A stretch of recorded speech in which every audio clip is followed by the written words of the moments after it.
akkuma asirratti argatanii wanti kuni mootummaatu ibsa godhe jechuudha. Egaa yeroo darbee waan akkana kana akka namoonni akkaantiidha wal qabsiisan jedhee ifa baasetii jira. Ashamaa harka fuunee hordoftoota kabajamtoota chaanal YouTube jalatti argamtan jirtu bakka jirtanitti nagaan waaqayyoon ifa baay'eetu jecha. Egaa maalidha wanti kun jechuun keessaniin oolu kuni akkaantiidhaan akka wal qabatu maaliif akka gochuu barbaachise yaa huni beektuu no qaraxa jechuudha. Amma fakkeenyaa fi qarshiin tokko baay'inaan qarshiin galu suni nama sanirraa jechuun akka gibiraatitti. Amma fakkeenyaa fi qarshiin garaagarana akkaantii keetii irratti galu kun gibira kan jedhamu wayitu kaffalama jechuudha. Ijaa kanaaf hundumti keessanuu akka kana wal qabsiistan yookiin immoo akkaantii keessanii wal qabsiistanii jechaatii jira jechuudha. Nuti shamarran biyya Arabaa jiru yookiin immoo akkasitti malee hin baafattanii qarshii keessanii kan jedhanidha jechuudha. Garuu immoo nuyi wanti nuyi akkaantii keenya wal qabsiisnu yookiin immoo waan akkana kana baafannu nurra hin jiru jechuudha. Maaliif barbaade seetan inni gibiraafi jechuudha. Gibirri akka qarshiin beektume akka kaffalamu. Amma fakkeenyaaf hojjettoonni qarshii baay'inaan gaafa galchanii garaagarana kan nagadde ta'ee akkaantii san irratti yoo baay'inaan qarshiin sun kan galu ta'e gibiratu itti kaffalamaa jechuudha. Gibira kaffalu. Kanaafi waan akkana kana baafadhaa jedhanii jechuudha warreen dhageessanii. Egaa nuyi baafachuun hin barbaannu, baafachuun nu barbaachisu jechuudha. Nuyi hojjechaatis hin jirru. Mo suuqii tokko hojjechaa jiruuf dirqama. Garuu immoo beektanii namni tokko hojii hojjetee suuqii kan hojjetu yoo ta'e dirqama waan akkana kana baafachuu qaba. Maaliif gibiratu kaffalama. Ilaala bakka qarshiidhaaf ni kaffalama, manaaf ni kaffalama, lafaaf ni kaffalama jechuudha. Itoophiyaa san keessatti guddii akkanaati jira. Obboloota koosinii galee nu gaadbachuuf qarshii amma fakkeenyaaf suuqii tokko takka yoo banatte qarxa kuma 100 kuma 200 waan akkasiiti kan si kaffalchiisanii jechuudha. Qaraxa osoo hin taane akka gibiraatitti kan kaffaltu ogaadhaan. Atu yoo bu'aa ammas hin arganne ijoolleen tokko dhugaa dubbachuu fi maaliif ogaa kana hunda araba hojjettee ati maaf galtee suuqii tokko hin bananne har'a kan argattuu fi kan mootummaadhaa kaffaltu waan akkan irraa argattu san isaaf kennitaa jechuudha. Mootummaatu nyaachaa jira. Itoophiyaa keessatti rakkinni kana ta'e malee hundumtuyyuu kanaadhaa siniin jechuu barbaadetan waa tokko siniif immoo warreen gallee suuqii banannaa akkasumas immoo fakkeenyaa fi maqaa keetiin gaafa suuqii banattee akka suuqii jechuun maqaa keetiin osoo hin taane amma fakkeenyaa fi akkaantingii maqaa keetiin jira jechuudha. Akkasumas immoo suuqii san kan bantuun eeyyama kan baafattu maqaa keetiin. Amma fakkeenyaaf yoo ta'e qarshii sun gabii san jechuudha kan nagaddisanii akkaantii yookiin immoo abbaa warraa keetii yookiin immoo kan obboleewwan keetii jiran yoo galfatte akkasitti si fayyada.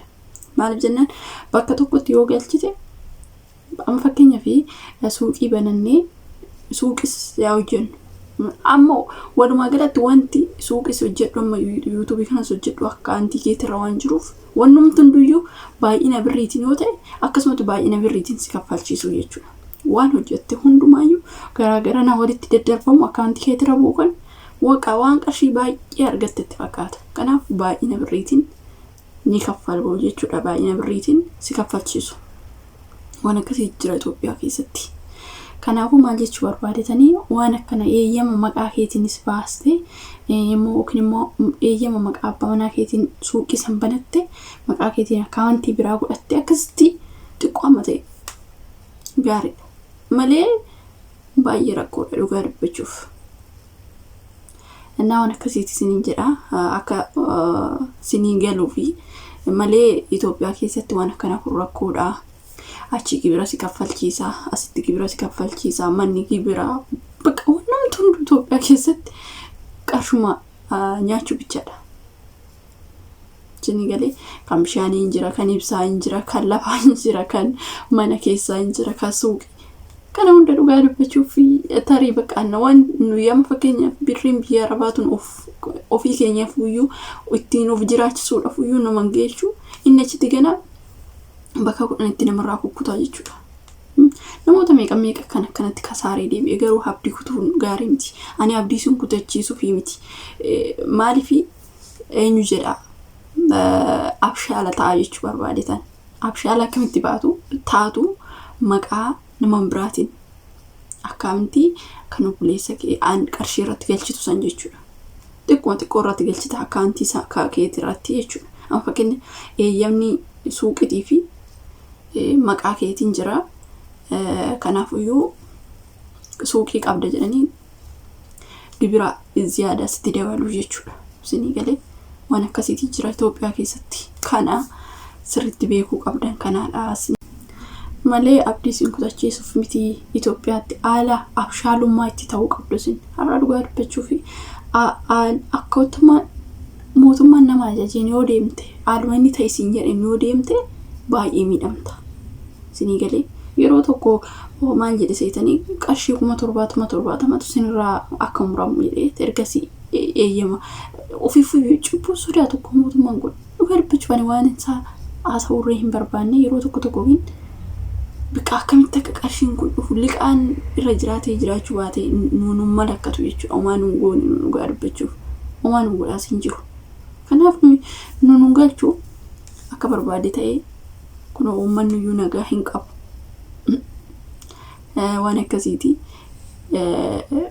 gibira jira, kan manaa hin jira, kan lafaa hin jira. Waan xiqqoo tana bakka ziyaadaanii aan hojjenne waggaa meeqa hojjenne isumattuu iyyuu fin'iitti dhiisne. Kanaafuu isinis immoo abshaala ta'uu qabdu isiniin jechuudha. Gaafa suuqii tokko banattan akkasitti abshaala ta'uu qabdu isiniin jechuu barbaadetan obboloota koo. Maaliif beektanii yeroo tokko dhugaa dubbachuu fi haala inni ittiin deemaa jedheen deemuunis rakkoodha. Mana nurraa diigee zim jennee kana balleessee zim jennee daandiidha jedhee zim jennee baqa wanti nuun goone hin jiru dhugaa dubbachuuf nuunu miidhe baay'ee tokko keenyattuu ijoollee shamarran biyya arabaa jiru. Dhugaa cubbuun keenya iyyuu isa hin milkeechu. Boo'ichi ijoolleen keenya boo'an waggaa meeqa kan dadhabanii manarraa diige. Dhugaa dubbachuuf imimmaan hiyyeechatu isa hin milkeessu jechuudha. Waan hundaafuu yoo teenyatu malaallaa. Ana akkasiin jedha obboloota koo silkiin irratti bilbilamaa jira. Na akkasii baay'ee tokko dhugaa dubbachuuf waan ajaa'ibee yaa waan hundumtuu iyyuu gaarummaadhaa fi kanaaf nutis immoo akka inni nu qolcolaa jiru kanatti nu isin ajajamnuu fi isin jechuu barbaade sana. Oduu amma qarshii kanaayyuu akkasitti baafadhaa dirqamaa odoo jedheeyyuu namni akkasitti baafatu isaa dhaga'uuf hin jiru jechuudha. Akka inni jedhe kanatti into gara gabaa gurraacha jedhee dhoowwee ta'uu didee wanti inni nurratti raawwatin hin jiru. Garuu immoo waa hunduma obsinee gajjennee jiraannee ammas immoo waan hundaayyuu fayyaa qabaatanii hojjechuun waan guddaadha isiniin jedha. Turtii gaarii qabaadhaa warreen dhageenye wal dhageessisaa waan akkanaa kuni eenyu miti dirqamaa miti isiniin jechuu barbaadetan ijoollee baay'ee sheer kan godhanii jiru. Dirqamaa miti kana baafachuun jechuudha. Warra biyya keessa jiru warra hojjetaniif malee nuuf dirqama takka miti. Akkasii turtii gaarii qabaadhaa nagaa naatu.